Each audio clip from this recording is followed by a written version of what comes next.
Om Swastiastu, perkenalkan nama saya Komarati Mahadewi Darmiel dengan NIM 18170511035. Di sini saya akan menjelaskan kasus beserta penyelesaiannya mengenai bab akuntansi investasi saham.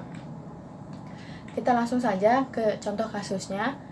PT Adijaya memperoleh 30.000 lembar saham dari 150.000 lembar saham yang beredar dari PT Sejahtera seharga 8.000 per lembar saham pada tanggal 1 Juli. Kemudian, laba bersih dari PT Sejahtera untuk tahun tersebut adalah 5 juta dan dividen sebesar 3 juta telah dibayar tanggal 1 November.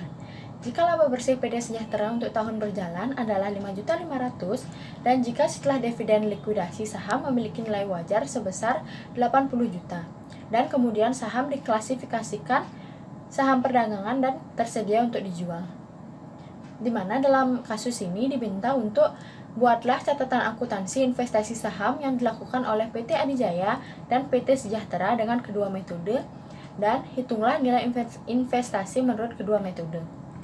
Kita langsung saja ke penyelesaiannya, di mana investasi saham yang dilakukan oleh PT Adijaya dan PT Sejahtera dengan kedua metode, di mana 30.000 lembar saham dikali dengan 8.000 lembar saham mendapatkan hasil 240 juta. Kemudian jurnalnya yaitu investasi dalam PT Sejahtera dalam kas sebesar 240 juta. Kemudian dalam investasi saham ini terdapat dividen likuidasi di mana laba tahun berjalan PT Sejahtera sebesar 5.500.000.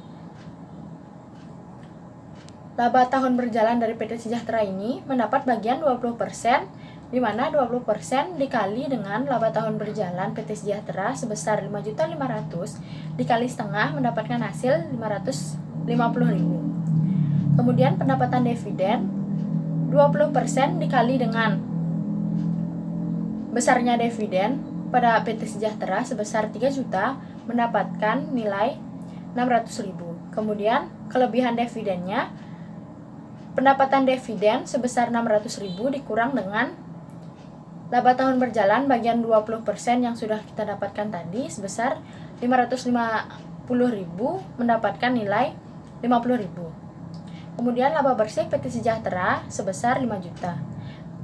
Laba bagian 20% dari laba bersih PT Sejahtera yaitu 20% dikali dengan 5 juta dikali setengah mendapatkan hasil 500.000.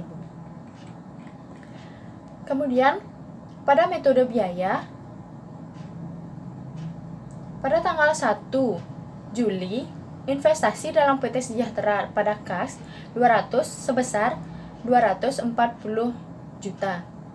Kemudian pada tanggal 1 November, mencatat penerimaan dividen pada dalam kas pada pendapatan dividen sebesar 600.000. Kemudian pada tingkat 31 Desember, penyesuaian terhadap dividen likuidasi yaitu pendapatan dividen pada investasi dalam PT Sejahtera sebesar 50.000. Pada metode biaya pada tanggal 31 Desember ini tidak ada karena asumsi saham tidak diperjualbelikan. Kemudian yang kedua, dalam metode likuiditas.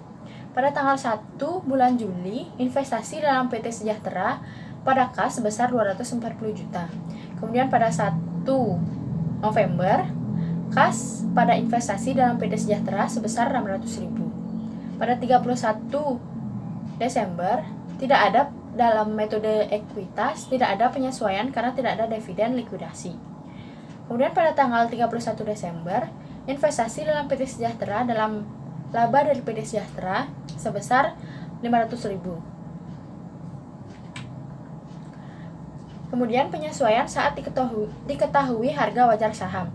Nilai wajar saham sebesar 80 juta dan nilai investasi saham akhir sebesar 239.950.000 mendapatkan hasil laba komprehensif lainnya sebesar 159.950.000. Di mana jurnal penyesuaian metode biayanya pada tanggal 31 Desember jika diklasifikasikan sebagai tersedia untuk dijual, laba komprehensif lainnya dalam penyisihan sekuritas untuk dijual sebesar 159.950.000. Kemudian pada 31 Desember, jika diklasifikasikan sebagai saham perdagangan, kas sebesar 80 juta di debit dan rugi investasi sebesar 159.950.000 di debit dan investasi pada PT Sejahtera sebesar 239.950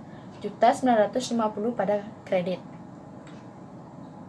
Kemudian nilai investasi menurut kedua metode. Yang pertama, nilai investasi menurut metode biaya, di mana investasi dalam PT Sejahtera sebesar 240 juta dan dividen likuidasinya sebesar 50.000 mendapatkan hasil 239.950.000. Yang kedua, nilai investasi menurut nilai ekuitas, di mana investasi awal sebesar 240 juta dengan penerimaan dividen sebesar 600.000 dan mengakui 20% labanya sebesar 500.000, kemudian mendapatkan hasil sebesar 239.900.000. Sekian pemaparan materi penyelesaian kasus yang dapat saya berikan.